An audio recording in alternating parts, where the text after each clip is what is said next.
How is it that we are more prepared to react than to comprehend?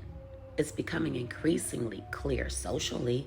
Humility, uncertainty, reflection, and self examination often get interpreted as weakness instead of intelligence. Meanwhile, certainty, performative confidence, positioning, authority projection, defensiveness, status signaling, and appearing right keep getting rewarded socially.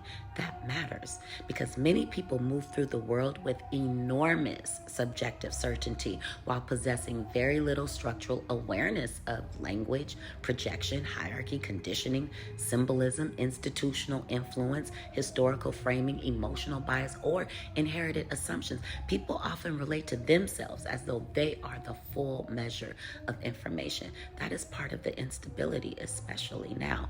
Older social conditioning, newer identity structures, internet amplification, imitation loops, emotional reactivity, algorithmic environments, and collapsing institutional trust are all colliding simultaneously.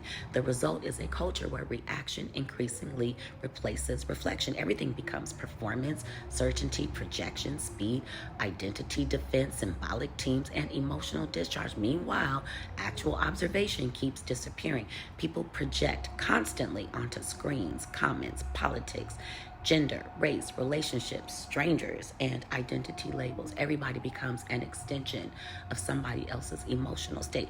That creates enormous instability because very few people pause long enough to examine, what am I actually reacting to? What assumptions am I carrying? What am I projecting? What structures shape this perception before I ever arrived at it consciously?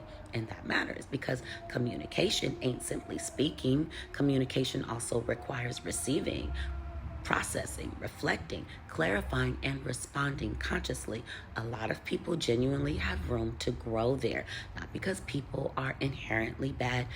Many people were never taught how to communicate outside dominance structures, interrupting, talking over, performing certainty, reacting emotionally, defending ego, or positioning themselves as correct. That mirrors dominant supremacy culture psychologically.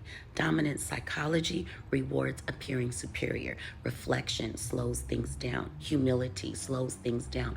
Observation slows things down. Self-examination slows things down. And many people have become deeply uncomfortable with slowing down long enough to examine themselves critically. This is part of the larger instability people are feeling collectively.